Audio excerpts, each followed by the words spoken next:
Sanibonani, igama lami uSipho and I'm back with another video. So today guys, we're gonna be discussing the elephant in the room, which is what does the US tariff really mean for South Africa? So since you know US has imposed 30% tariff on South Africa and is willing to add additional 10% for all BRICS countries. So for now, let's just talk about the 30% tariff that is happening in South Africa. So before we get to that, please, I realize that most people who watch my channel are not subscribed, which is a bad thing. So let's grow this channel, let's grow information, let's grow the knowledge. So like, share and subscribe so we can grow the community. So as I was reading the news, so they said the US President Donald Trump 30% tariff on exports from South Africa to the US effects 1 August 2025 contains some exception. So it also have some exceptions. So minerals considered critical to the US, notably platinum, group metal, gold, chrome and coal, will attract 0% tariff. That accounts for about half of SA exports to the US. So excluding these commodities is a major relief. So according to this article, it says the minerals won't get any tariff because they are very important to the US. And it's a relief for us because it's 50% of the trade that we do to the US. So the other 50% of our trade will be taxed. 30% tariff. So let's go which industries that will be taxed. According to this article, say where SA will really feel pain is on the export of cars. Already 25%, and previously it was 0%. So we used to export cars and car parts like tires, whatever we can export to the US in 0%. You know, the AGOA. Now it's 25%. Then the steel and aluminium, now 50%. Steel and aluminium, because Trump is focused on that, on the steel and aluminium, so he is imposing 50%. So we need to forget about the steel industry to the US. It's 50%, so I don't think that it's even compatible in the US market. So which was previously 25 and 10%. So you see it's like 100% growth in that department. So then, and agriculture products at 30%, most likely previously entered the US duty free, that means wine in the US will be which means SA wines in the US will be considered expensive. So what make the US to buy our wine in a large quantity? It is the quality, it's good, but not just the quality, the price. The price was low because of AGOA. It was US duty free, so the products were getting in free in US, which reduced our price, which made us to compete. So this says Donald McKay, CEO of XA Global Trade Advisor, says that the new tariff could impose up to 0.5 of SA GDP, could impact up to 0.5 of SA's GDP. So they say these tariffs will impact 0.5. Shuguti, it will be minus 0.5 according to the article, according to where we are in the GDP. So minus the 0.5% in our GDP, you'll find out that's how much are we losing from this trade, from these tariffs. This is nothing, but this is not nothing, but it's not massive either. I don't think the sky is falling. That doesn't mean to say our economy will contract by the amount of 0.5%. But that's the potential scale of the impact. So what I just said, it's not true. They said it's not possible. The scale might go to 0.5%, but it can be even lower than that. So it can be 0.2%, 0.3%, or 0.4%. So we're gonna find out as the article goes or as the time goes. So the US tariff imposed on fruits appears counterintuitive as South African fruit product season is not in sync with the US, meaning SA producers do not compete with US farmers in these industries. So in these products, so since we having different seasons in the US and South Africa, when they having their summertime, it's winter. When they're having their winter time, it's summer. So there are fruits that they need during our summertime or our winter time, while they don't have it. We don't even compete in those industries. So those type of industry will survive because we don't compete. We don't compete at all. So those products will survive. In the agriculture sector, we do compete against Chile and Peru. If lower tariffs are implemented for Chile and Peru, it will provide them with massive and competitive advantage, since importing from SA would be more expensive, says Genald Pepfafs. I didn't read that name well. Sorry, Mr. Gerald. CEO of the National Employer Association of South Africa. If Chile and Peru end up with lower duties than SA, this could really hurt Ed McKay. But trade is fungible.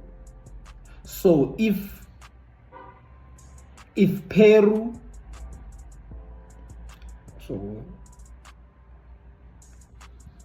if Peru sells more orange to America, their other markets will be deprived of citrus and may be able to pick up some volume there.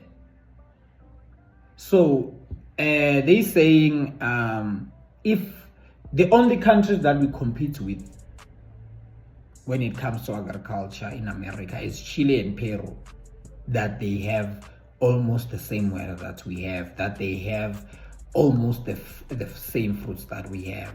So if Trump would impose lower tariff on them, meaning they will have lower duties meaning they will sell more in America. So if Peru sells more orange to America, their other markets will be deprived of the citrus. So will be deprived of citrus. So the citrus is the trees that grows fruits. So fruits like oranges and that's the citrus. So that's what they say. So in the fruits business, we still have more to offer. We still have more advantages that makes us to compete.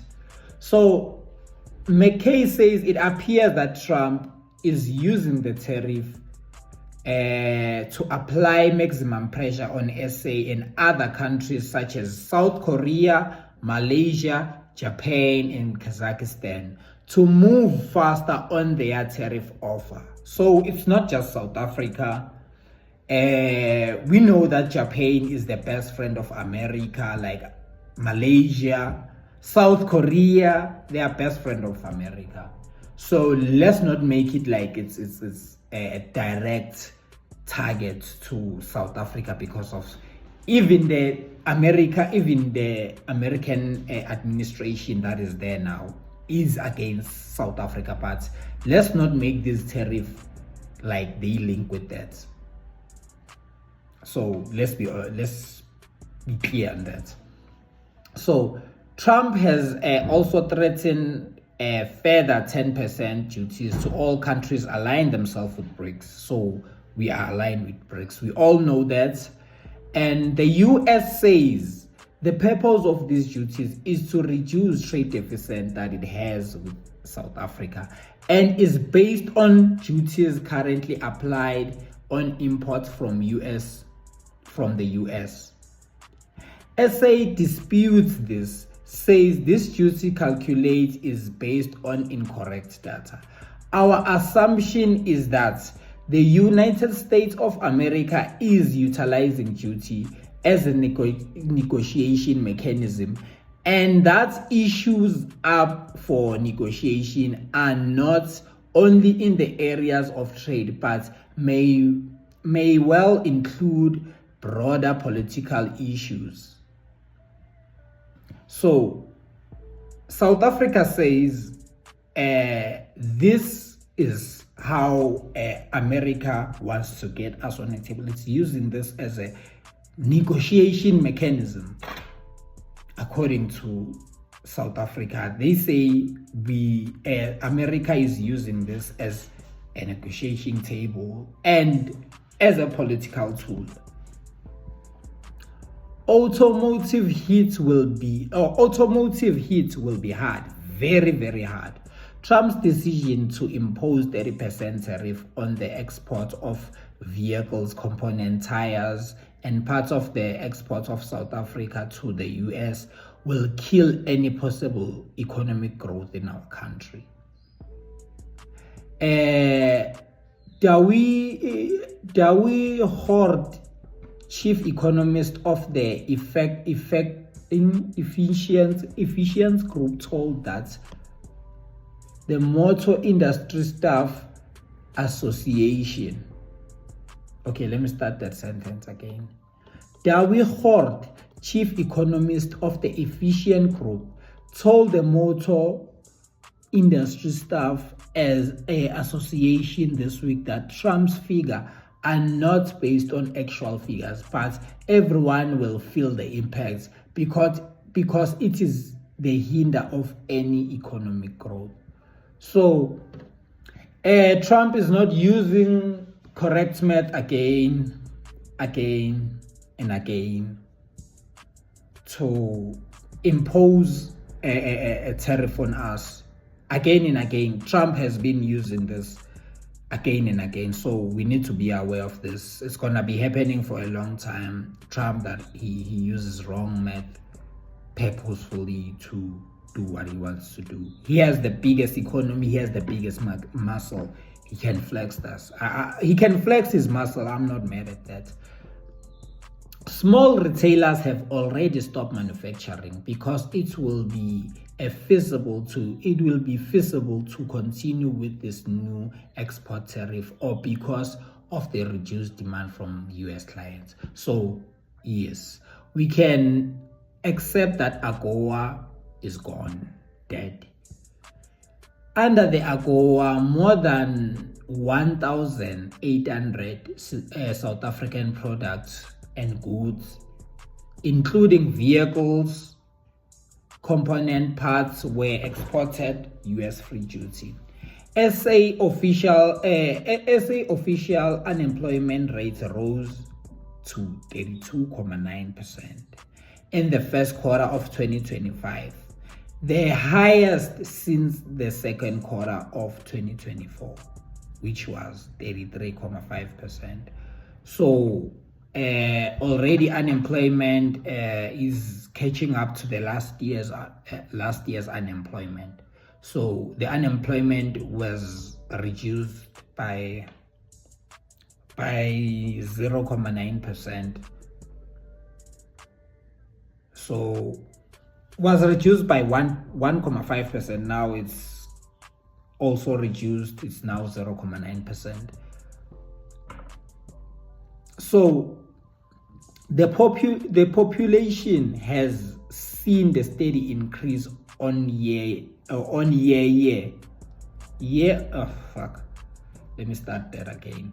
The population has seen steady increase year on year with growth rates of 1.33%.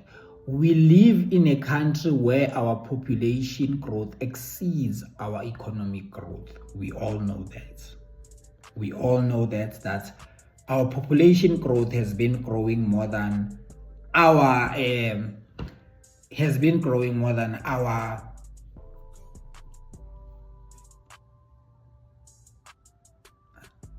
population, our economic. So the retail motor industry is already struggling with uncertainties of Trump tariffs, increasing with commenced when he took office in January. MISA reports an increase of employers closing their doors, restructuring in terms of Section 189 of Labor Relations Act, or embarking on short term. So we know now about the tariff, on how they will impact South Africa. The industries that will be hit is automotive, also the farming industry, amongst other sectors, except the minerals. So we still have the leverage through the minerals, which we can still use in the market, because you heard that this might hinder our GDP with slightly 0.5% or less. So here you get it. I have presented the news for you, and I just want you to tell me what you think about this. Do you think we need to go back to the table and renegotiate, or hold on to something? Hold on until Trump gets in a table with us again to renegotiate. What's the countermeasure you think Cyril should do? He should impose BEE. He should abandon BEE, abandon Expropriation Act, and abandon the ICJ case. These are the things that he should sacrifice. So do you think with the 0.5% loss of our GDP, do you think Cyril Ramaphosa will compromise, or Cyril Ramaphosa will find alternatives? So let's find out. You heard it first here. Let's get it, and don't don't forget to like, subscribe, and share. Let's fucking go.